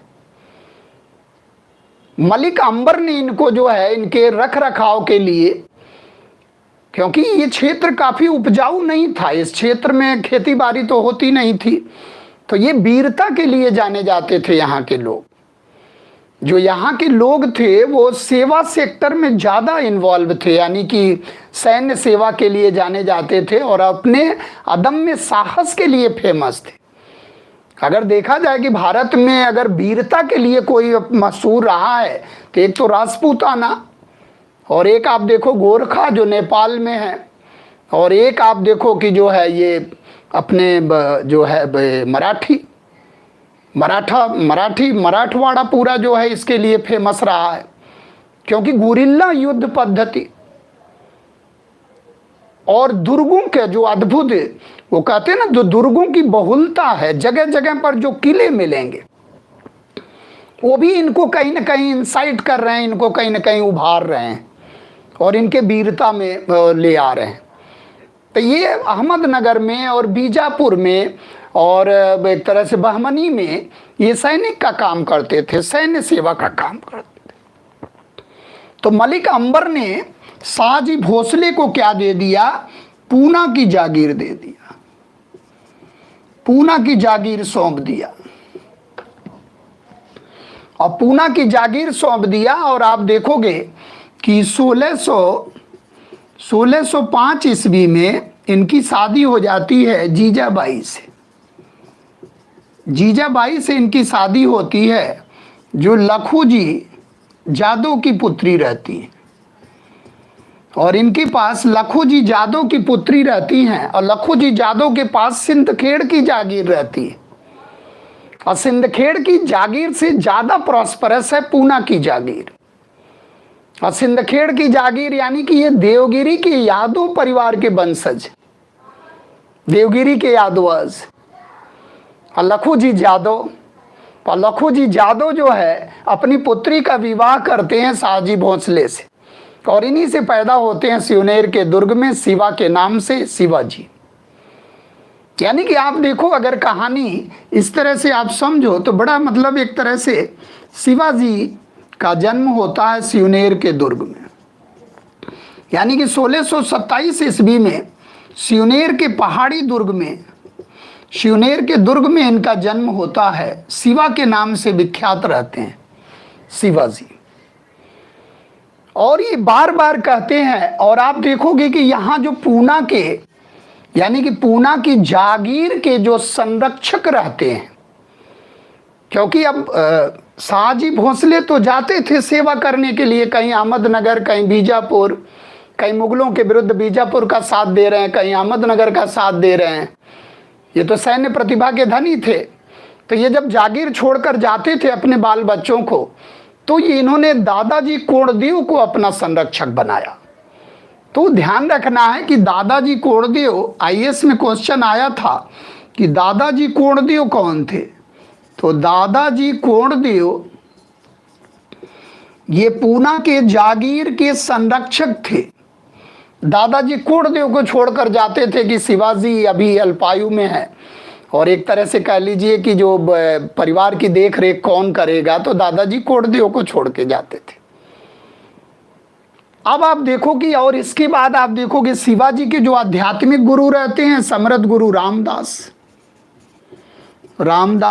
जिन्होंने क्या लिखा? दासबोध नामक ग्रंथ लिखा।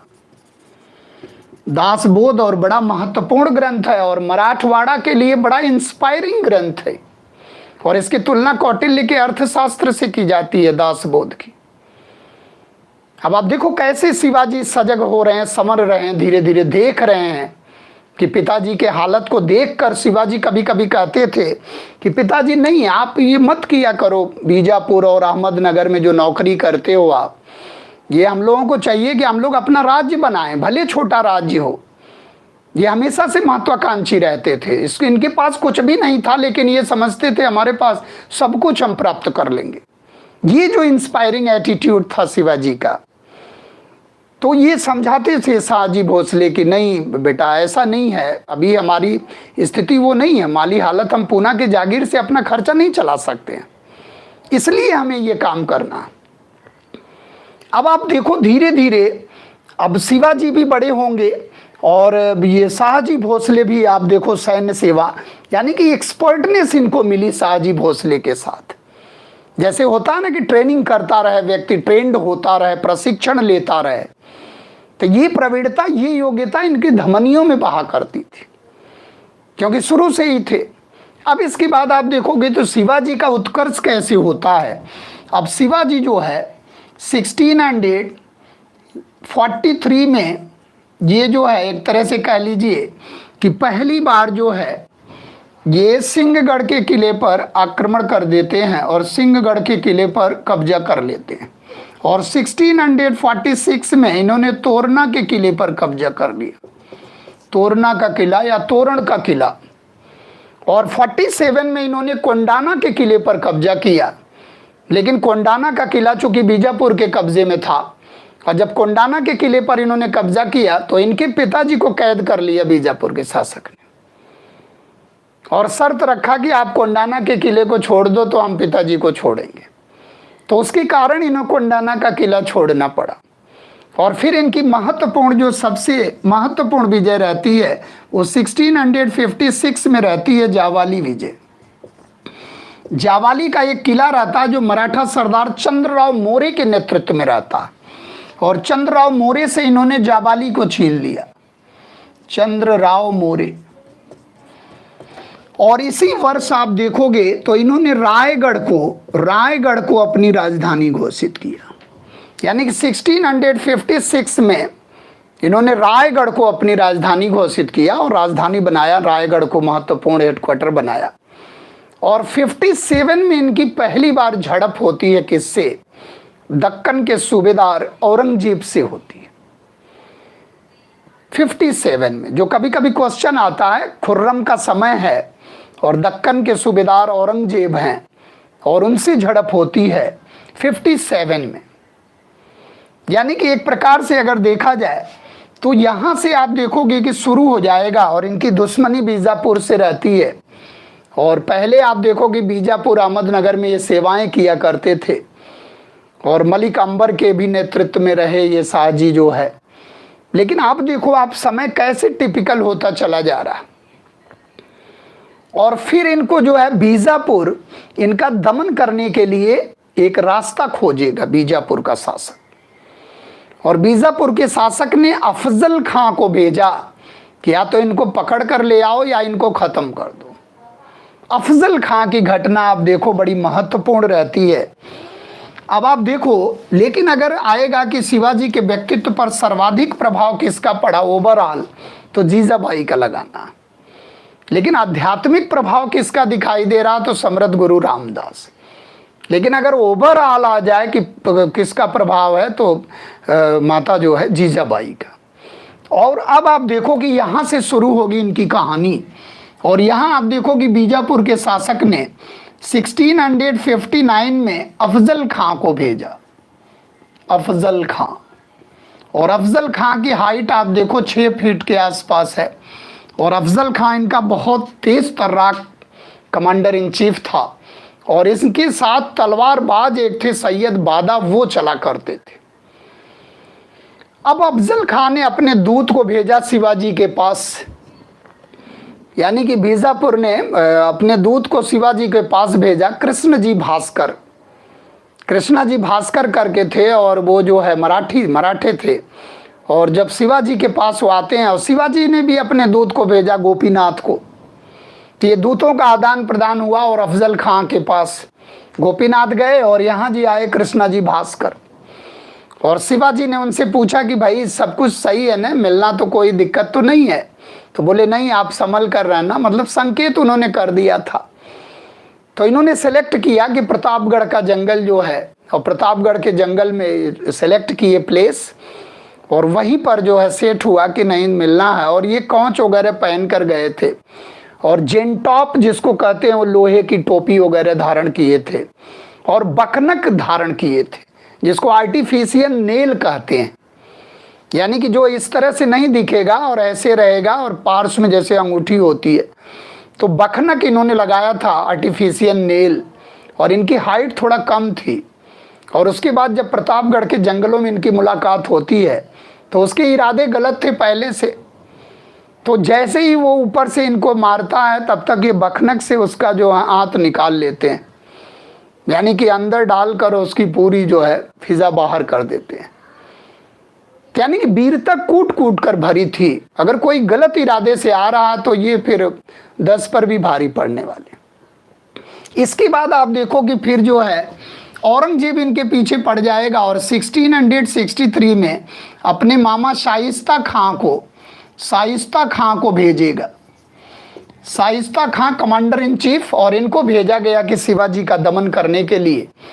और ये गए और सैन्य शिविर में जब झड़प हो गई तो इसमें इनका बेटा मारा गया और इनका एक अंगूठा गायब हो गया। उसमें भी काफ़ी जो है वीरता पूर्वक शिवाजी जो है फतह किए और इनको भी जो है रिवर्स कर दिए, पराजित कर दिए। इसके बाद आप देखोगे तो एक घटना आती है कि इन्होंने जो है धन के लिए सूरत को लूटा 2 बार। 1664 में 1 करोड़ रुपया सूरत से ले आए और 70 में 66 लाख रुपया। 1 करोड़ यहाँ मिला और 66 लाख यहाँ मिला दूसरी लूट में। ये फर्स्ट सूरत की लूट थी और सूरत बड़ा ही संपन्न था उस समय। तो सूरत की लूट 2 बार हुई, एक 1664 में और एक 70 में। इसके बाद आप देखो कि समय आया और 1565 का समय आया, पुरंदर की संधि। और 1565 में पुरंदर की संधि होती है जो इतिहास प्रसिद्ध संधि है। और ये जो है आमेर के राजा रहते हैं जय सिंह, वही सवाई राजा जय सिंह।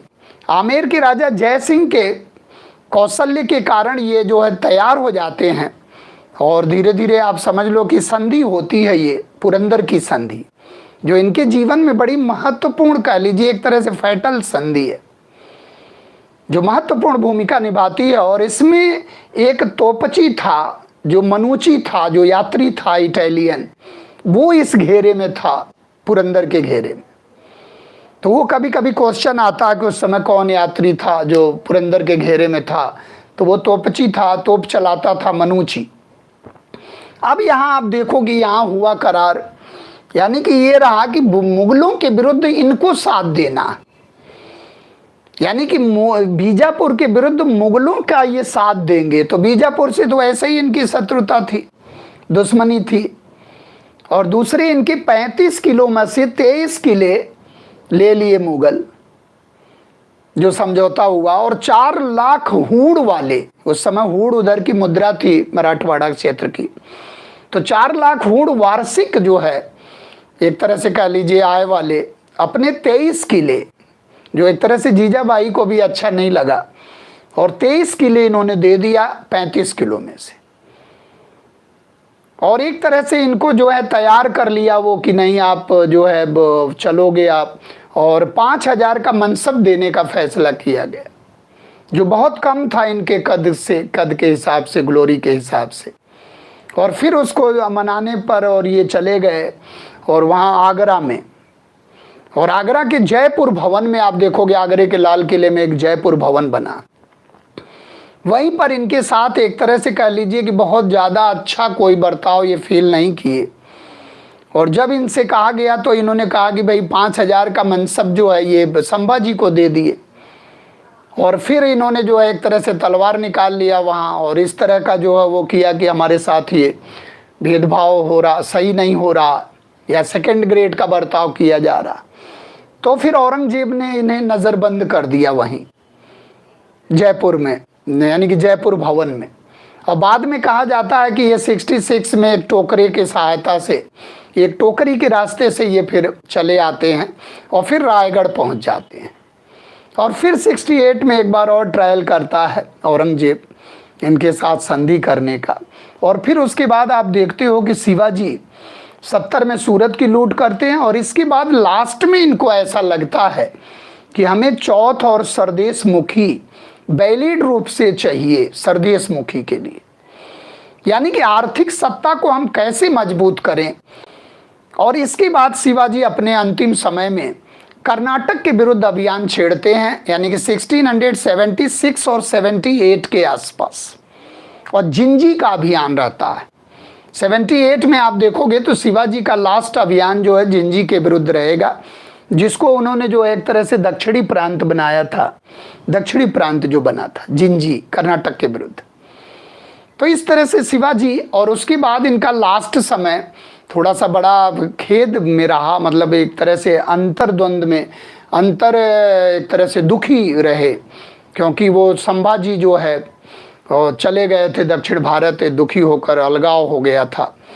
इसके कारण आप देखोगे तो लास्ट में शिवाजी 1680 में शिवाजी की डेथ हो जाती है। 1680 में शिवाजी का देहांत हो जाता है, और इसके बाद इन्होंने राजा राम को अपना उत्तराधिकारी बनाया अप्रैल 1680 में, लेकिन बाद में राजा राम को हटाकर और संभाजी इनके उत्तराधिकारी बनने में कामयाब हो जाते हैं जुलाई 1680 में। इस प्रकार से आप देखोगे कि एक कहानी हम लोगों ने लिया कि कैसे इनका उद्भव विकास हो रहा। समय पता ही नहीं चल रहा आज। अब आप देखोगे कि एक तरह से सही चल रहा, अभी चलने देते हैं, अभी तो चल जाएगा 10 मिनट आप लेंगे। हाँ, अब एक तरह से आप देखो कि हम लोग बिल्कुल उसी पर हैं, थोड़ा सा देख लेते हैं अभी तुलनात्मक अध्ययन। तो एक तरफ से आप देखो कि छत्रपति का इतिहास, छत्रपति, और एक तरफ से आप देखोगे तो पेशवा का इतिहास, पेशवा का इतिहास। और छत्रपति के इतिहास में आप देखोगे तो शिवाजी पहले छत्रपति बने, और छत्रपति का इतिहास 1674 में शुरू हुआ और 1848 में सतारा से ख़त्म होगा। यानी कि रायगढ़ से शुरू होता है और लास्ट में डलहौजी के समय में सतारा से समाप्त हो जाएगा। और शिवाजी के बाद आप देखोगे तो राजा राम आए, लेकिन बनने में कामयाब रहे संभाजी, और संभाजी के बाद आप देखोगे तो राजा राम आएंगे, और राजा राम के बाद आएंगी ताराबाई। ताराबाई जो शिवाजी द्वितीय के संरक्षण के रूप में रहती हैं, शिवाजी द्वितीय। और इसके बाद आप देखोगे कि आएंगे छत्रपति साहू जी महाराज, साहू जी महाराज, और इनका कार्यकाल बहुत लंबे समय तक रहता है। और इसके बाद आप देखोगे कि आएंगे राजा राम सेकंड करके हैं, और इन्हीं के समय में एक संधि हो जाती है, और फिर इनके बाद इनका कोई रिकॉर्ड नहीं मिलेगा। और लास्ट में सतारा में अप्पा जी करके हैं, और लास्ट में इन्हीं के समय में सतारा में डलहौजी जो है अधिग्रहण कर लेगा सतारा का, अप्पा जी करके हैं। और इन्हीं के समय में कह लीजिए कि राजा राम सेकंड के समय में, और 1750 में एक संधि हो जाएगी, संगोला की संधि। और संगोला के संधि से आप देखोगे कि इनका रोल खत्म हो जाता है छत्रपति का। यानी कि मेनली अगर देखा जाए तो अष्टप्रधान का विघटन हो जाएगा यहाँ तक आते आते साहू जी तक, और संगोला की संधि से ये छत्रपति पार्श्व में चले जाएंगे और पेशवा महत्वपूर्ण हो जाएंगे। हालांकि पेशवा आप देखो बालाजी बाजीराव, बालाजी विश्वनाथ से ही महत्वपूर्ण हो जाएंगे। यानी कि शिवाजी को अगर देखा जाए तो छत्रपति शिवाजी 1674 से लेकर 1680 के बीच, और 80 से लेकर 1689 के बीच संगमेश्वर की लड़ाई, और इसके बाद मराठा स्वतंत्रता संग्राम शुरू हो जाएगा। और 1707 से लेकर 1700 से लेकर 1707 तक, और खेड़ा की लड़ाई हो जाएगी। और फिर 1708 से लेकर और सतारा में राज्याभिषेक होगा, और इनका 1748 तक। तो ये लास्ट छत्रपति हैं जिनके बारे में कुछ मिलते हैं, थोड़ा सा लंबा कार्यकाल इनका रहता है, तो छत्रपतियों की कहानी यहाँ आके आप देखोगे दोयम दर्जे की हो जाएगी। क्योंकि हम अष्टप्रधान जब हम लोग पढ़ेंगे मराठा में अष्टप्रधान, तो आप उस अष्टप्रधान में देखोगे कि पेशवा महत्वपूर्ण व्यक्ति था। यानी कि पेशवा कह लीजिए कि फिनांस मिनिस्टर या इनका जो है सर्वे सर्वा वही था, प्राइम मिनिस्टर, फिनांस मिनिस्टर, और छत्रपति के साइन के नीचे इसकी साइन होती थी। और इसके बाद आप देखोगे कि पेशवा का जो पद है, पेशवा का पद तो शिवाजी के समय में आ जाता है अष्टप्रधान के रूप में, लेकिन पहले जो महत्वपूर्ण पेशवा हैं वो 1713 में विजिबल होते हैं और 1818 में पूना की संधि हो जाती है और इनका भी पद समाप्त हो जाता है। और इनमें आप देखोगे तो पहले महत्वपूर्ण पेशवा कौन है? बालाजी विश्वनाथ। बालाजी विश्वनाथ रहते हैं और फिर आ जाते हैं बाजीराव फर्स्ट। बाजीराव मस्तानी वाले हैं, और फिर बाजीराव के बाद बालाजी बाजीराव, जिनको नाना साहब भी कहते हैं, बालाजी बाजीराव, या कह लीजिए इन्हीं को बालाजी सेकंड भी कहते हैं। और फिर आएंगे माधवराव। माधवराव के बाद आएंगे नारायण राव, और नारायण राव के बाद आएंगे आपके माधवराव नारायण राव द्वितीय या सवाई माधवराव। सवाई माधवराव, और सवाई माधवराव के समय में आप देखोगे कि अल्पायु में रहते हैं, 18 माह की अवस्था में ये बन जाते हैं। और इसके बाद आते हैं बाजीराव सेकेंड। बाजीराव सेकेंड के समय में रही सही सत्ता समाप्त हो जाती है, और इनका समय आप देखोगे तो 1713 से लेकर 1720, और इन्होंने मराठा यानी कि पेशवा पद को वंशानुगत बना लिया। फिर इनके बेटे आएंगे, 1740 तक रहेंगे, और फिर ये 1761 तक रहेंगे पानीपत के थर्ड, और ये 1772 तक रहेंगे, और ये जो है 1701 साल के लिए रहेंगे 73 तक, और 1773 से लेकर 1794 तक 95 तक ये रहेंगे। और इन्होंने जवानी की अवस्था में चलकर आत्महत्या कर लिया, सवाई माधवराव। और इसके बाद लास्ट पेशवा रहेंगे बाजीराव सेकेंड।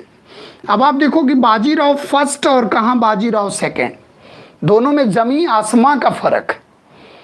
इसको हम लोग आगे पढ़ेंगे और पूरा इसका डिटेल करेंगे। अभी एक तुलनात्मक अध्ययन हमने थोड़ा कर दिया कि मराठा साम्राज्य को समझने के लिए पहले तो हम लोग बैकग्राउंड समझे, इसके बाद हम लोग इनका समझेंगे क्या कि यानी कि छत्रपति बनाम पेशवा ये कैसी लड़ाई हुई कि अंग्रेजों का मार्ग प्रशस्त हो गया।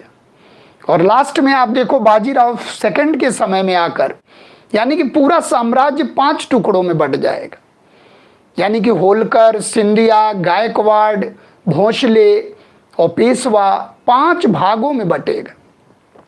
और अंग्रेज अलग अलग करके, क्योंकि पेशवा ने बेसिन की संधि कर लिया, सहायक संधि कर लिया, और उसके बाद रही सही सत्ता इनकी खत्म हो गई, समाप्त हो गई।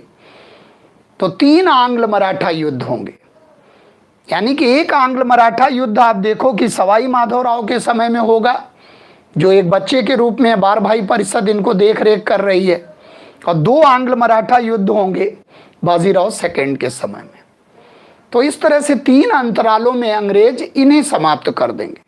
और पूना के संधि से बाजीराव द्वितीय को बिठूर निर्वासित कर दिया गया, और इन्हीं के दत्तक पुत्र रहेंगे नाना साहब, जो वहाँ से कानपुर से जो है विद्रोह का नेतृत्व करेंगे। तो आज हम लोगों ने काफ़ी हद तक जो है इसको देखने का प्रयास किया। चूँकि बड़े राज्य हैं ये, इसलिए इनमें थोड़ा समय लगेगा। हम लोग मंडे को भी इसमें रहेंगे और इसका सेकंड पार्ट करेंगे। ये तो हम लोगों ने फर्स्ट पार्ट किया और सेकंड पार्ट में इसको समाप्त करने का प्रयास करेंगे। तो आज आप लोगों ने बड़ा पेशेंसफुली इसको सुना, और कोई भी दिक्कत रहा करे तो आप कमेंट के माध्यम से हमें बताया करो, लेकिन कंसंट्रेशन के साथ आप पूरा फोकस के साथ डायरी पेन लेके अपना इसको लिखा भी करो। तो इसी के साथ हम वाणी को विराम देते हैं, और डे आफ्टर टुमारो हम लोगों की मुलाकात होगी फिर। और आप एट होम यानी घर पर रहें और सुरक्षित रहें। जय हिंद, जय भारत, थैंक यू।